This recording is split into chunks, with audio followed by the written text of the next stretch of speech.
Hi, very good morning. ఈరోజు సెషన్లో మనం డిస్కస్ చేయబోయేది అంతర్జాతీయ సంస్థలు, వాటి యొక్క ఫుల్ ఫామ్స్, స్థాపించబడిన సంవత్సరాలు, వాటి యొక్క ప్రధాన కార్యాలయాలు. Very important topic. మీ యొక్క లక్ష్యం గవర్నమెంట్ జాబ్ అయితే డెఫినెట్లీ క్లాసెస్ ఫాలో అవ్వండి. లాస్ట్ బెంచ్ సబ్లో ప్రతి క్లాస్ రైల్వే ఎగ్జామ్స్ని దృష్టిలో పెట్టుకొని చెప్పడం జరుగుతుంది. అయినప్పటికీ ఇతర కాంపిటేటివ్ ఎగ్జామ్స్ కూడా చాలా బాగా ఉపయోగపడతాయి. మీరు ఒకవేళ కొత్తవారు అయినట్లయితే యూట్యూబ్లో క్లాసెస్ వినండి. నచ్చితే మీ యొక్క ఎగ్జామ్స్కి ఉపయోగపడుతున్నాయని మీరు భావిస్తే వెంటనే ఛానల్ని సబ్స్క్రైబ్ చేయండి, వీడియోస్ని లైక్ చేయండి, మీ యొక్క ఫ్రెండ్స్కి షేర్ చేయండి. మన యొక్క యాప్ లాస్ట్ బెంచ్ సబ్ అనే యాప్ని డౌన్లోడ్ చేసుకోండి. లింక్ డిస్క్రిప్షన్లో ఉంది. ప్లేస్టోర్ నుండి కూడా డౌన్లోడ్ చేసుకోవచ్చు. అండ్ టెలిగ్రామ్ గ్రూప్లో జాయిన్ అవ్వండి, ఇన్స్టాగ్రామ్ గ్రూప్లో జాయిన్ అవ్వండి.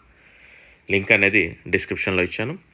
మీకు యాప్లో ప్రతి కోర్స్ కూడా చాలా తక్కువకే ఇవ్వడం జరుగుతుంది. అలా అని తక్కువ అంచనా వేయకండి. దానికి గల ముఖ్య కారణం అందరికీ అవసరమైన నాణ్యమైన విద్యను అందరికీ అందుబాటులో ఉంచాలనే ఒక సదుద్దేశంతోనే తక్కువకి ఇవ్వడం జరుగుతుంది. జీకే 100 టాపిక్స్తో మనం రిలీజ్ చేసిన బుక్ చాలా అద్భుతంగా వెళ్తూ ఉంది. ఈ యొక్క book cost 331 rupees with delivery charges. తీసుకోవాలనుకునే వారు ఇక్కడ కనిపిస్తున్న క్యూఆర్ కోడ్ త్రూ కానీ నెంబర్స్ త్రూ కానీ అమౌంట్ సెండ్ చేసి ఆ పేమెంట్ స్క్రీన్ షాట్ మీ యొక్క కంప్లీట్ అడ్రస్ వాట్సాప్లో అదే నెంబర్కి పంపించినట్లయితే 8 వర్కింగ్ డేస్ లోపు ఇండియన్ పోస్టల్ ద్వారా మీకు పంపివ్వడం జరుగుతుంది. హైదరాబాద్లో ఉన్నట్లయితే Tiranga book house Ashok Nagar, Sai Jyothi book stall, Sri Lakshmi book centre దిల్సుఖ్ నగర్లో కూడా మీకు అవైలబుల్గా ఉంటుంది. ఇండియన్ రైల్వేస్కి, స్టాఫ్ సెలక్షన్ కమిషన్కి, ఇతర కాంపిటేటివ్ ఎగ్జామ్స్కి చాలా అద్భుతంగా వర్కౌట్ అవుతుంది. 100 టాపిక్స్ ఉంటాయి. Okay, right. సో అంతర్జాతీయ సంస్థలు, ప్రధాన కార్యాలయాలు చూద్దాం ఒకసారి. UNO, United Nations of organisation, దీని యొక్క ఫుల్ ఫామ్. మనల్ని ఎగ్జామ్స్లో ఫుల్ ఫామ్ కూడా అడుగుతూ ఉన్నాడు. అవి ఎస్టాబ్లిష్డ్ ఇయర్ అడుగుతాడు, హెడ్ క్వార్టర్ అడుగుతాడు. ఎస్పెషల్లీ రైల్వేస్, స్టాఫ్ సెలక్షన్ కమిషన్స్లో మనం గమనించవచ్చు.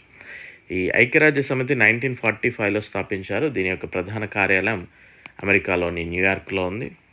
రీసెంట్గా 2 days బిఫోర్, అంటే May 7th రోజు అడిగిన క్వశ్చన్ అది. యుఎన్డిపి యొక్క ఫుల్ ఫామ్ ఏంటి అని. United Nations Development Programme. ఇది 1965లో స్థాపించడం జరిగింది. దీని యొక్క ప్రధాన కార్యాలయం కూడా అమెరికాలోని న్యూయార్క్లో ఉంది. UNEP, United Nations Environment Programme, ఐక్యరాజ్య సమితి పర్యావరణ కార్యక్రమం. ఇది స్థాపించబడిన సంవత్సరం 1972. కెన్యాలోని నైరోబీలో దీని యొక్క ప్రధాన కార్యాలయం ఉంది. యుపియు, యూనివర్సల్ పోస్టల్ యూనియన్, విశ్వ తపాలా సంఘం. ఇది 1874లోనే ఎస్టాబ్లిష్ చేశారు. స్విట్జర్లాండ్లోని బెర్న్లో దీని యొక్క ప్రధాన కార్యాలయం ఉంది. డబ్ల్యూఎంఓ, వరల్డ్ మెటరలాజికల్ ఆర్గనైజేషన్, ప్రపంచ వాతావరణ సంస్థ. ఇది 1950లో ఎస్టాబ్లిష్ చేశారు. దీని యొక్క ప్రధాన కార్యాలయం స్విట్జర్లాండ్లోని జెనీవాలో ఉంది. వరల్డ్ బ్యాంక్, ప్రపంచ బ్యాంక్. ఇది 1944లో స్థాపించారు. అమెరికాలోని వాషింగ్టన్ డీసీలో దీని యొక్క హెడ్ క్వార్టర్ ఉంది. సో ఫినాన్షియల్కి సంబంధించి అన్నీ కూడా చాలా వరకు మనకి వాషింగ్టన్ డీసీలోనే ఉండడం జరుగుతుంది, గుర్తుపెట్టుకోండి. UNESCO, United Nations of Educational, Scientific and Cultural Organisation, ఐక్యరాజ్య సమితి విద్యా, వైజ్ఞానిక, సాంస్కృతిక సంస్థ. ఇది 1945లో ఎస్టాబ్లిష్ చేశారు. మనకి ఫ్రాన్స్లోని ప్యారిస్లో దీని యొక్క హెడ్ క్వార్టర్ ఉంది. ఐఎల్ఓ, ఇంటర్నేషనల్ లేబర్ ఆర్గనైజేషన్, అంతర్జాతీయ కార్మిక సంస్థ, 1919లో స్థాపించారు. దీని యొక్క హెడ్ క్వార్టర్ స్విట్జర్లాండ్లోని జెనీవాలో ఉంది. FAO, food and agriculture organisation, ఆహార మరియు వ్యవసాయ సంస్థ, 1945లో స్థాపించారు. ఇటలీలోని రోమ్లో దీని యొక్క ప్రధాన కార్యాలయం ఉంది.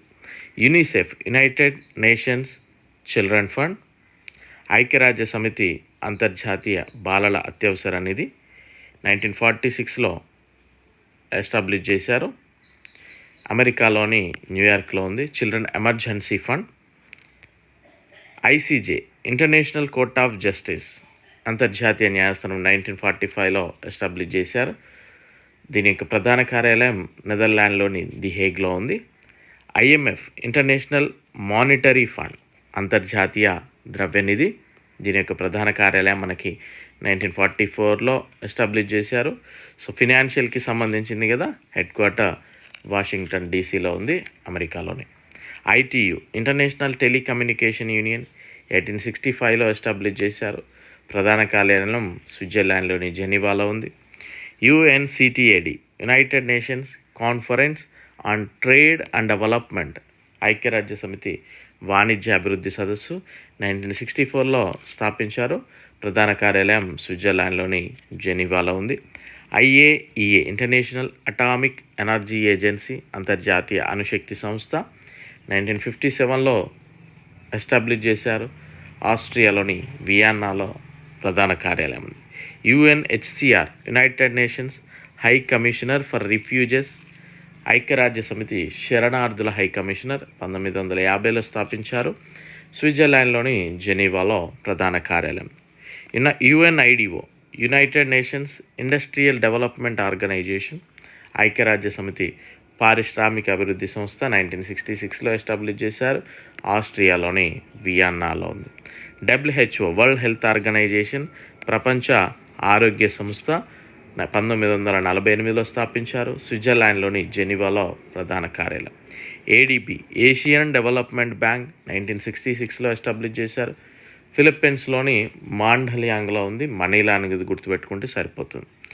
డబ్ల్యూటీఓ వరల్డ్ ట్రేడ్ ఆర్గనైజేషన్, ఇది కూడా మనకి 1995లో ఎస్టాబ్లిష్ చేశారు. స్విట్జర్లాండ్లోని జెనీవాలో ఉంది. Asian Association of South East Asian Nations 1967లో ఎస్టాబ్లిష్ చేశారు. ఇండోనేషియాలోని జకార్తాలో ఉంది.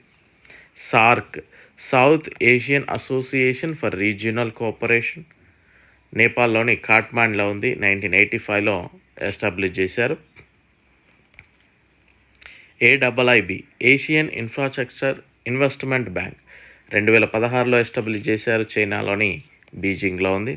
ఇంటర్పోల్ ఫ్రాన్స్లోని లియోన్లో ఉంది, 1923లో ఎస్టాబ్లిష్ చేశారు. NATO North Atlantic Treaty Organisation బెల్జియంలోని బ్రసెల్స్లో ఉంది, 1949లో స్థాపించారు. ఐఓసి ఇంటర్నేషనల్ ఒలింపిక్ కమిటీ స్విట్జర్లాండ్లోని లుజానెలో ఉంది, 1894లో ఎస్టాబ్లిష్ చేశారు.